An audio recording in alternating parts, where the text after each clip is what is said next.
Hola, cadavèrics exquisits. Avui anem a veure què és algunes coses que heu de fer en la tasca d'esta setmana. Bé, per a començar, haureu de corregir l'ortografia i la sintaxi del text del company o la companya que us haurà arribat pel diàleg. Mm, Aleshores, el primer que fareu serà corregir aquesta ortografia i la sintaxi. Quan parlem de sintaxi, en realitat s'estem referint a errades de puntuació, de concordança, gramatical, etc. Bé, el primer que fem, ens arriba el text i tenim així un requadre on fica faltes 3 i sintaxi 13. Doncs el que heu de fer és corregir les faltes, que les teniu en negreta, i la sintaxi. Les faltes, per exemple, Àlex, doncs està en castellà, l'accent seria tancat, vale? Doncs li fiqueu l'accent que li faltava i li lleveu la negreta perquè ja ho heu corregit. Dèbil, doncs dèbil també li falta l'accent, fiqueu l'accent i lleveu la negreta perquè ja està corregit. Cogió, doncs el mateix. Vale? No és cogió, sinó cogió. Li poseu l'accent. Vale? Quan jo ho revise, doncs, si ja ho haureu corregit, vos ficaré ahí que s'han corregit 3 faltes, vale? Però esta banda d'ací baix l'ompliré jo quan envieu el vostre document. Bé, per una altra banda, les paraules que estan subratllades és que tenen alguna errada de concordança o de puntuació. Vaig explicar dos errades molt típiques en este cas de concordança. ¿Vale? És molt fàcil equivocar-se i canviar el temps de la narració. ¿Vale? Anem a veure dos exemples. En este cas, el temps de la narració, anem a llegir. Hoy, 8 de mayo, es un día muy soleado. ¿Vale? En quin temps està? Doncs el verb està en present. Es un día muy soleado. Continuem llegint. Los niños juegan en la calle, todo es perfecto, pero no para todas las personas. Un niño llamado Alex estaba en casa, ¿vale? De sobte ha passat al passat, i per això està subratllat. Aleshores, què hem de fer? Canviar-ho i que el temps verbal de la narració continua en present, ¿vale? I li llevem el subratllat. Un niño llamado Alex está en casa sin salir porque sus padres no le dejan salir, ¿vale? Hauria de canviar-ho tot al temps verbal en present, d'acord? Anem a veure un altre exemple. En este cas passa el mateix però al revés, ¿vale? Anem a veure, anem a llegir. Diu, había llegado la hora, ¿vale? El temps està, comença la narració en passat. Había llegado la hora del cuento para dormir y mi hija lo sabía. Era en realidad, nuestro momento favorito del día. Acabamos de tomar el postre. Ella un yogur de Macedonia y yo una manzana, como todas las noches. Con el último bocado me busca con la mirada, suplicando con eso, ¿vale? Ha cambiado, acabamos, me busca, hace que nos levantemos,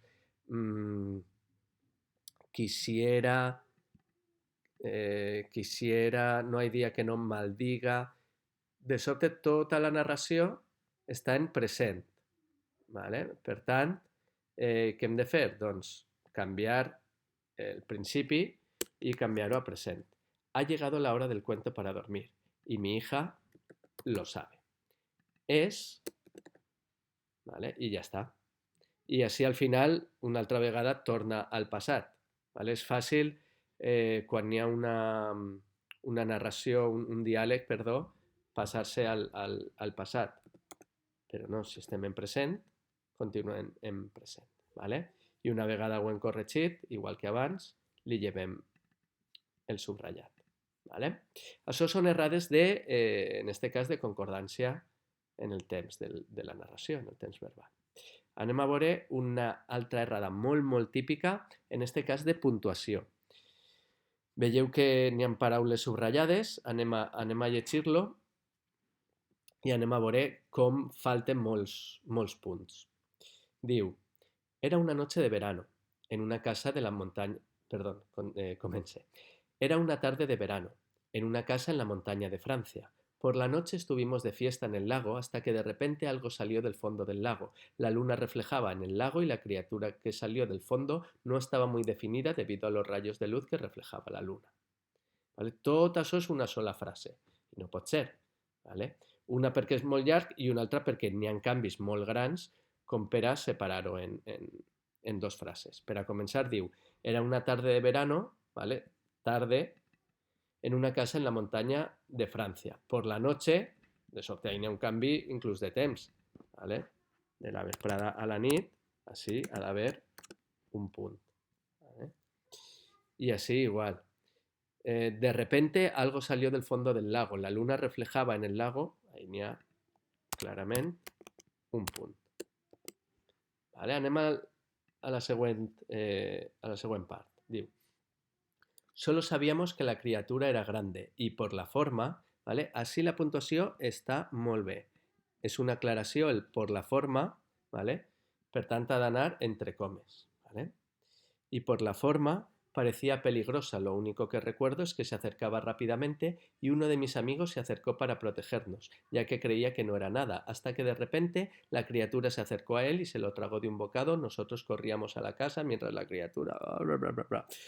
¿Vale? Des d'ací, tot això és una sola frase. ¿Vale? Doncs, així, podría ser, diu, solo sabíamos que la criatura era grande y por la forma parecía peligrosa. Lo único que recuerdo es que se acercaba rápidamente y uno de mis amigos se acercó.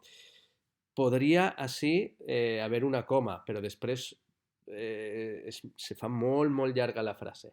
Per tant, molt millor separar-ho i ficar un punt.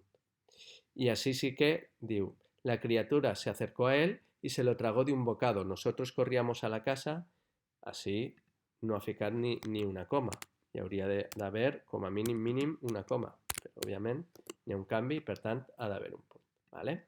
Bé, doncs, aquestes dues errades típiques, la concordança en el temps de la narració, que estiga o bé tot en present o sempre en passat, i l'excés de comes, són dues errades molt, molt típiques que heu de solventar i que després d'esta explicació, si continueu fent-la, doncs comptarà el doble, ¿vale?